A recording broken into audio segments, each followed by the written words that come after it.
Assalamu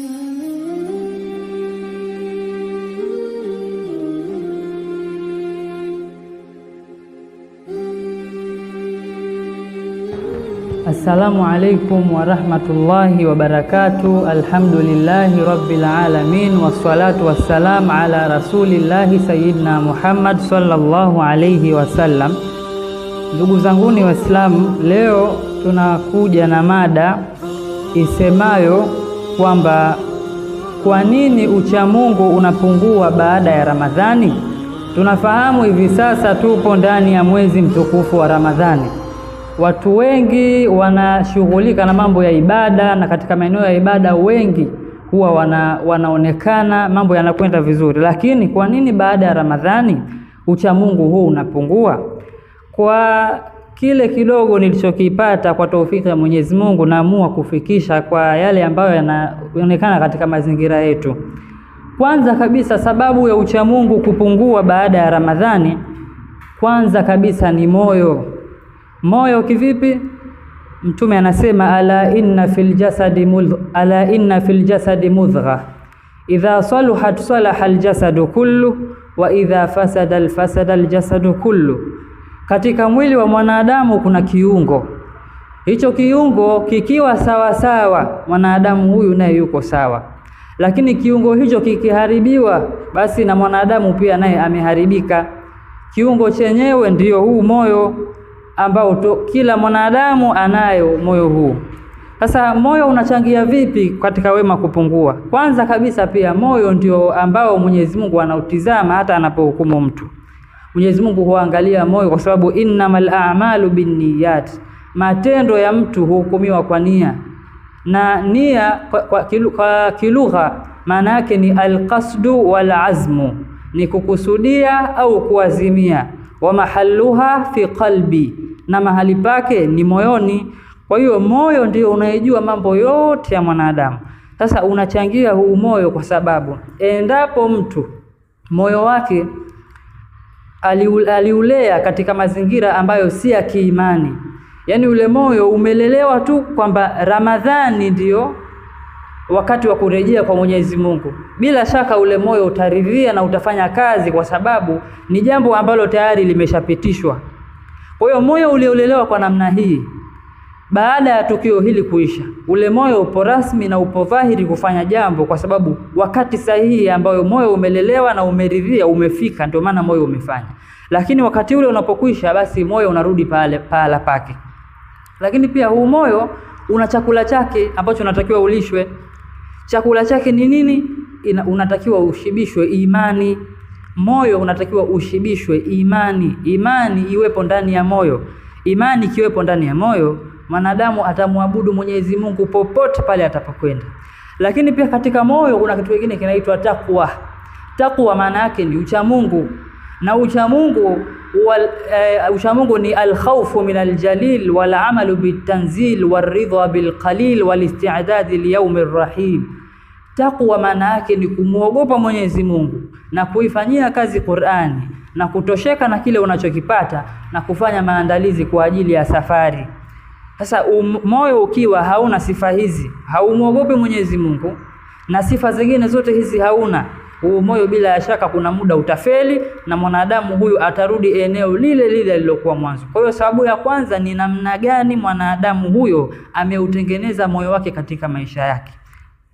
Kama moyo wako uliutengeneza katika mazingira ya Ramadhani tu, utafanya kazi kwa wakati ule na baadaye utarudi. Hiyo ni pointi ya kwanza, namna ya kuutengeneza moyo.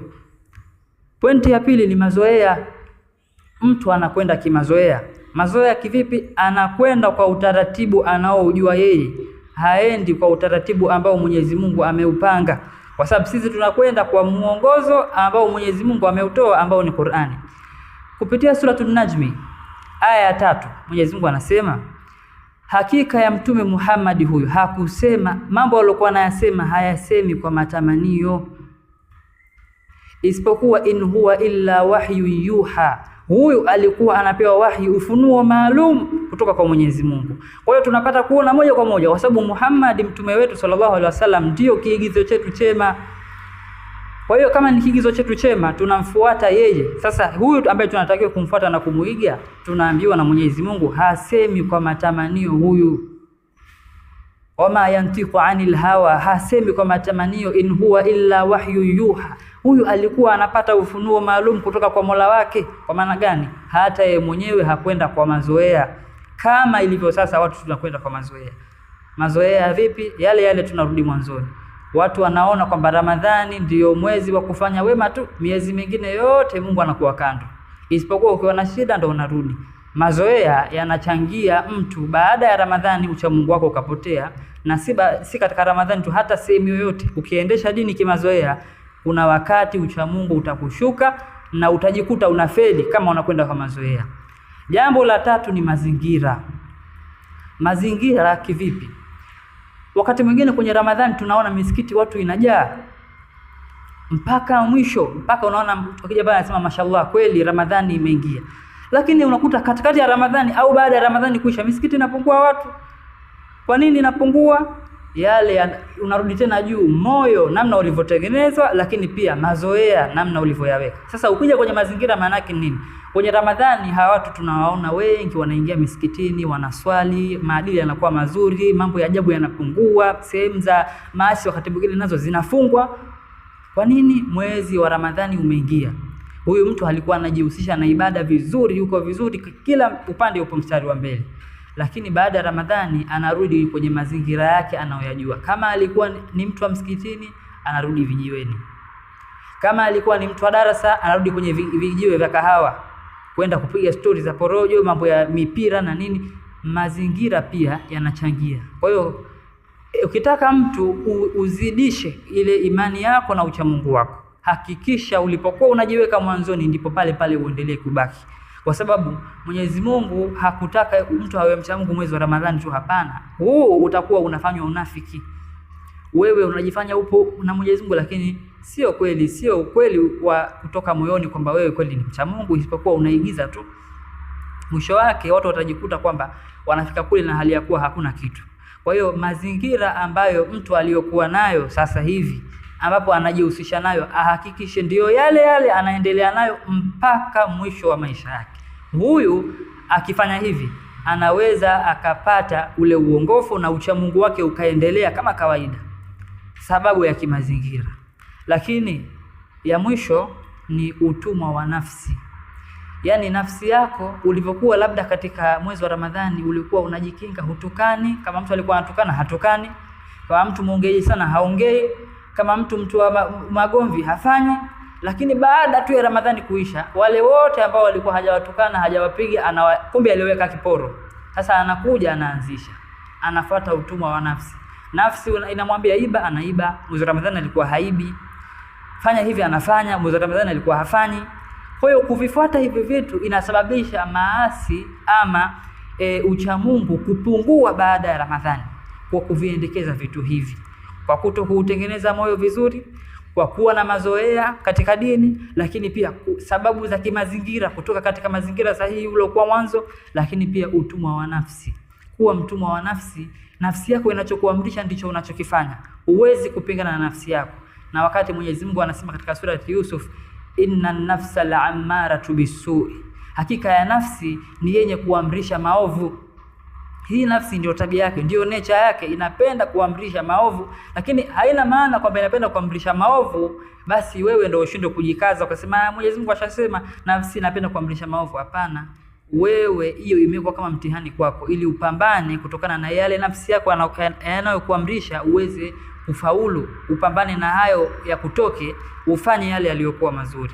Kwa hiyo nafsi isimsababishe mtu, au matamanio ya nafsi yake yasimpeleke mtu akamtoa kwenye uchamungu aliokuwa nao, ukafuata matamanio ya nafsi yako. Kama Mwenyezi Mungu alivyosema katika suratul Furqan aya 43, anasema, je, umemuona yule aliyefanya matamanio yake kuwa ndiye Mungu wake? Kwa maana gani? Yaani matamanio yako kama vile unayaabudu, fanya hivi unafanya. Yaani hujihimizi kukataza wala ufanye jitihada yote yawe kukataa. Ukiwa hivi lazima uchamungu wako upungue wewe, na utajikuta unarejea tena katika hali ya mwanzo. Kwa hiyo ndugu zangu, kwa haya machache ndani ya mwezi huu mtukufu wa Ramadhani tuliokuwepo, Kama mtu anajijua, mimi ninafanya kitu fulani hivi sasa, mwanzoni sikuwa hivi. Kaa ukijua huu mwezi ulichuma mengi sana, kama nia yako ilikuwa nzuri na mambo yako uliyapeleka sawa. Kwa hiyo kama ulichuma mengi utayakuta. Mwenyezi Mungu hapunguzi ujira wa mtu, utakuta vile vile kama ulivyo. Inategemea na wewe jitihada yako na ulivyojipeleka katika maisha yako. Kwa hivyo, ili kupata haya uliyoandaa sasa hivi, hakikisha unaendelea katika mstari uliokuwa nao hivi sasa. Haya mambo tuyaangalie vizuri. Mioyo yetu tuitengeneze vizuri, mazoea tuache, lakini pia mazingira tunakwenda nao yawe yale yale, isiwe sababu ya mtu tukatoka katika mazingira mengine. Tena mazingira, ili uitake imani yako ipande, tafuta mazingira yenye kumuonyesha mtu yenye kumfanya mtu imani yake ikapanda. Ima ni mazingira kama ni ya kiimani, kama ni madarasa ya Kiislamu, misikitini, mihadhara ipo, nenda. Unakwenda vituo vya yatima, nenda, kuna mawaidha unapata. Ziara za kuona wagonjwa, nenda, imani yako itapanda. Lakini sio kwenda kukaa vijiweni ukapiga porojo. Huku ndiko kunasababisha mtu anarudi tena mwanzo, wema wake ukapungua. Lakini pia mazingira yanajumuisha na watu wanaokuzunguka, majirani zako, marafiki zako. Hasa marafiki ni mtu ambaye ni watu ambao tuko nao karibu, tunawasiliana nao, tunacheka nao, tumetoka nao mbali.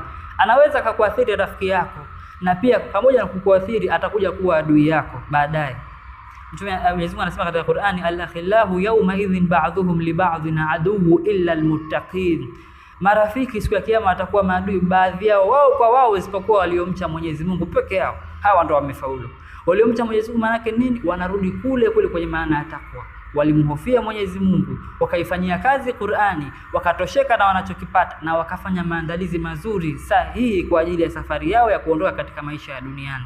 Ikiwa rafiki yako uliyekuwa naye hakukumbushi masuala ya kiimani, yeye kazi yake ni porojo, umekosa rafiki, na rafiki huyu atakupoteza na anaingia kwenye sababu za kimazingira za kumharibu mtu, na akafanya kwamba ile matendo ya mtu yakapungua baada ya Ramadhani.